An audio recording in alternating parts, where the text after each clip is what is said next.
Now, guys, when it comes to seducing a woman in this respect, if you're going to see her over and over again, what you need to do is run a campaign. And that's exactly what I did. So I'm finally starting to get a little laugh out of her, starting to loosen her up a little bit, but we're not rushing this thing. A woman is like a flower. If you try to force open the petals of a flower, she will reject you. So we're doing the long play, boys. We're taking our time, and that's exactly what I did. Then I started telling her stories about what my life was like on the outside. She finally admitted to me that she was recently divorced, and I actually saw a little tan line on her finger, and the ring had since been removed. So I asked her, like, what happened with that? What's going on? And she told me and started confiding in me about the struggles with her husband and how he didn't pay her enough attention. I knew that the way to get this girl was to give her the attention that she didn't get on the outside. The Unapologetic Man Podcast. Now that we had the hole, we needed somebody on the outside. I knew from all my experience that it's pretty easy, or at least doable, I should say, to break out of the prison itself, especially a place like FPC Florence, because it's a low security prison. It's still hard to break out of, but it's low security. I still knew that for the vast majority of prison breaks, they get picked up within a week or two of breaking out. The reason that is because they didn't have a solid plan and they didn't have help on the outside. And this is where Carol comes in. Carol was a 43-year-old divorcee. She was probably like a 6. She kind of had some like thinning blonde hair. You could tell she was pretty decent in her younger years, but she's no longer a spring chicken, man. Her years have passed her. You could tell she's kind of depressed. She was working in the nurse's ward, so I knew that she had to be my target. I knew, gentlemen, that without someone's help on the outside, we couldn't make this happen. We needed somebody to team up with us. And what I wanted Carol to do was to drive us over the border. So I knew that I had to use my seduction skills to seduce her because, of course, man, just like you stole 3 cars so quick, the first 2 were still warm by the time you got the third one to the chop shop. Well, I seduced 3 women so quick. The first 2 were in love before the last one even uttered her name. So I knew I had to use these skills on Carol. Now, guys, when it comes to seducing a woman in this respect, if you're going to see her over and over again, what you need to do is run a campaign. And that's exactly what I did. The first week or 2, I complained that I had leg cramps and I needed to see the nurse in order to remedy them. So I went in the first time complaining of leg cramps, and I was simply polite. I was simply a joy to be around. I made sure I had good energy. I made sure I talked to her with authority, but I was nice. I was polite. How's your day going? Thank you very much. I differentiated myself from the rest of the inmates. Then I would go there again saying, hey, I need to see her again. And I'd go in, and I remember the first time I kind of broke her out of her shell. I told her the pirate joke. The pirate joke is simply, what's a pirate's favorite letter of the alphabet?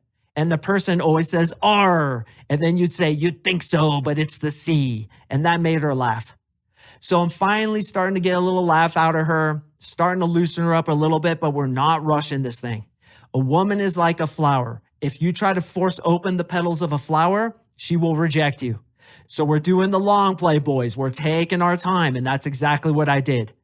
Then I started telling her stories about what my life was like on the outside. Encouraged her to tell me some stories. I ran the cube on her. And if you don't know what the cube is, look it up. It's really important. She finally admitted to me that she was recently divorced, and I actually saw a little tan line on her finger, and the ring had since been removed. So I asked her, like, what happened with that? What's going on? And she told me and started confiding in me about the struggles with her husband and how he didn't pay her enough attention. I knew that the way to get this girl was to give her the attention that she didn't get on the outside. So I started listening to her. I started asking, well, what didn't he do for you? And then I did a seduction technique, which is telling girls what they're attracted to. And one day I said, you know what you deserve? You deserve a man who's confident, who leads you to where you want to be led, who's in control but not controlling, and who just makes you feel special again, who makes you feel adored. And if I'm honest with you, do you mind if I say this? If I'm honest with you, every time I come in here, you are such a sight for these weary eyes. You are beautiful. In fact, we have a little bet out in the pod. You know what? I don't want to tell you about it. It's kind of embarrassing. And she'd be like, no, I really want to know. I'll be like, I'll tell you next time. And this is called an open loop, gentlemen, not completing a story that's going to build intrigue inside of her. So the next time I'd come back and she'd be like, so you were telling me about you guys having a bet? And I was like, yeah, I bet that all these guys think that you're the prettiest girl in here. A couple other guys think that Jane is pretty too, but I was right. I knew that you were the prettiest girl and all the guys agree. And she's like, I'm not pretty. And I'm like, yeah, you are. You need to give yourself more credit. Then I started building more trust with her. She started telling me her dreams. And I finally found the dream that I could leverage to get her to help us escape. And that dream was she always wanted to live in a log cabin on a lake in the forest. So I started nurturing that dream, telling her to tell me more about it. What would the perfect situation be? And she admitted to me that she would love to live in like Montana, Washington, or like Canada, Alaska, and just live in a log cabin, live off the land, not have to worry about anything. Then when she told me that story, I reached over, grabbed her hand and squeezed it. And I said, you'll have that one day. I just know that's going to happen for you. You will have that. And her eyes lit up. Then every time I came in, her eyes would light up a little more. I'd run some techniques on her like strawberry fields, which you can go look up, the cube, the pig. I even did handwriting analysis on her until I noticed that not only were we touching a lot, but she was starting to get into my personal space. She was starting to look at me with those puppy dog eyes, looking from eye to mouth to eye, the triangle, which tells me she wants to be kissed.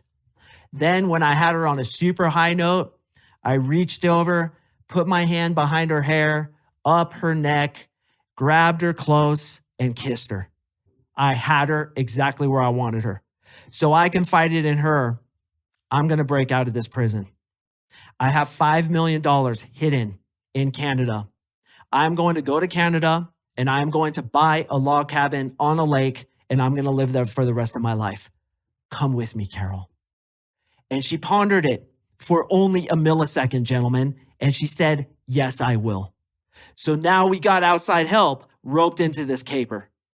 What's up, brother? Thank you so much for watching. I really appreciate it. To watch the full podcast episode, click here. And before you go, if you're feeling extra generous, please like, comment, subscribe. It really helps me in the algorithm. I'd sincerely appreciate it.